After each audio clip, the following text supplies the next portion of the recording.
These people are systematically oppressed by their own government. We've been waking up to horrific stories every day, heartbreaking images separating mothers from their children. They live in a police state, where they're monitored by one of the most advanced and intrusive surveillance systems in the world. Imagine that the police force you to stand in front of a camera for biometric data collection. Every online activity is tracked. Imagine that the police force you to install a spying app on your phone. Their religion is restricted. Many traditional Muslim names are even banned for newborns.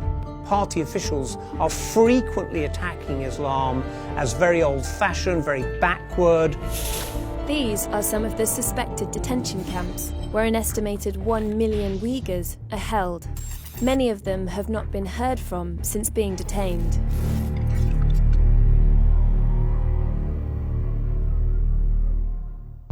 Uyghurs are a Turkic-speaking Muslim minority in China, living mostly in the sensitive frontier province of Xinjiang.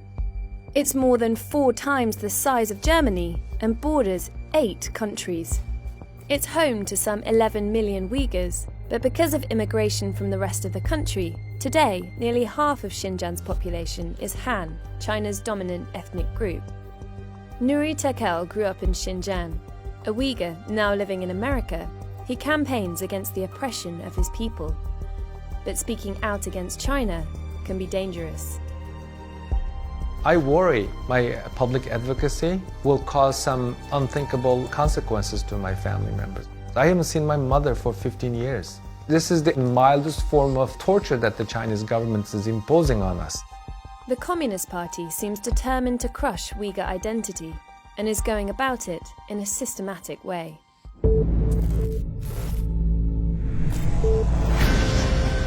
Although China has long been suspicious of the Uyghurs, as it has been of many minority groups, its worries increased after Al-Qaeda's attack on America on 9/11. After 9/11, the Chinese government taking an opportunistic position, claiming they are also a victim of global terrorism. In the minds of the party leaders, the Uyghurs are different, and different is bad because the control of the Communist Party is the only thing that stands between China and total chaos. In addition to that, there had been outbreaks of terrorism. So there was a sense that Xinjiang especially was getting out of control and needed to be brought back in line. In 2014, a group of Uyghur terrorists went on a stabbing rampage in Kunming railway station, killing 31 people. This was one of several attacks that fueled the government's hostility towards the Uyghurs. The Chinese government likens Uyghur to a cancerous tumor, Uyghur Islam as a mental illness. Relations between Uyghurs and Han Chinese in Xinjiang have been tense for years. An eruption of violence in 2009 led the Chinese government to step up security. But it wasn't until Xi Jinping came to power that China really tightened its grip on the Uyghurs. Between 2012 and 2017, China's domestic security budget doubled. In Xinjiang, it tripled. In 2016, Xi Jinping appointed Chen Cheng-kuo as the party secretary of the province. This was a calculated move to suppress the Uyghurs. Chen Cheng-kuo is a hand-picked official trusted by Xi Jinping, handling 2 of China's most sensitive regions. Mr. Chen had a track record. He was party boss in Tibet from 2011 to 2016, another region where China wanted to crush ethnic unrest. He introduced a system of pervasive and insidious control. He increased police presence, stepped up the communist propaganda campaign in Buddhist temples, and created a culture of fear, encouraging neighbours to spy on one another. Now he has taken these tested methods to Xinjiang.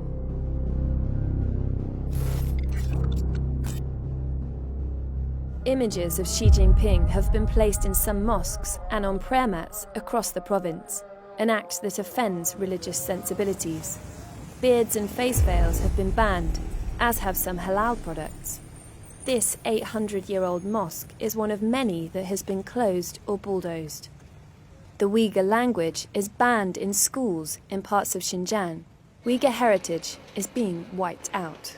It's a cultural genocide. It's a very specific purpose, systematic method, and ultimate goal. That is to stamp out Uyghur identity. China is using world-leading hyper-surveillance techniques in Xinjiang. Face recognition cameras monitor Uyghurs on the streets. Spy apps track them online. My own family have deleted me from their social media connections. Imagine that you missed your mother's and father's birthdays because contacting them will endanger their lives and may lead them to end up in the camps. Party informants even spy on Uyghurs in their own homes. Roughly half of households are paired with a party member who can drop in at any time.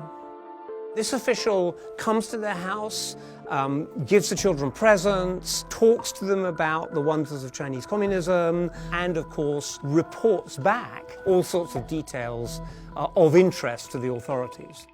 If you stand in the way, we'll take you in a camp. It's very clear policy. Many Uyghurs have been detained in camps. China has spent hundreds of millions of dollars building at least 90 new compounds like these. People can be imprisoned for many reasons, or none at all. We don't quite know how many people are in these camps, but probably the latest figures are at least 1 million people are in camps. Now, that's of the order of 1 in 6 of the adult population. That's an enormous number. Inside, Uyghurs are brainwashed. There are also reports of inmates being tortured. According to the survivors' personal account, they're forcing Uyghurs to denounce their religion. You have to allow us to convert you to be reformatted, reprogrammed to become just another Han Chinese. China's official line is that the camps are designed to re-educate extremists and fight terrorism. But there's another reason, and it has to do with China's ambitious economic project known as the Belt and Road Initiative. 5年前，我提出了共建“一带一路”的倡议。 Loosely based on the historic Silk Road, this vast collection of infrastructure projects seeks to connect China with Africa and Europe. This would significantly expand China's economic influence. It spans over 70 countries and will cost hundreds of billions of dollars. Xinjiang is sort of central to Xi Jinping's grand project. That project is Xi Jinping's sort of signature foreign policy. And therefore Xinjiang is so important to that that he just does not want any trouble coming from Xinjiang. The Uyghurs are victims of China's determination to exercise complete control over its population. Their future is uncertain. I don't want you to end up in history books. I want to live just like anyone else. And my people deserve to live in this world with respect and dignity.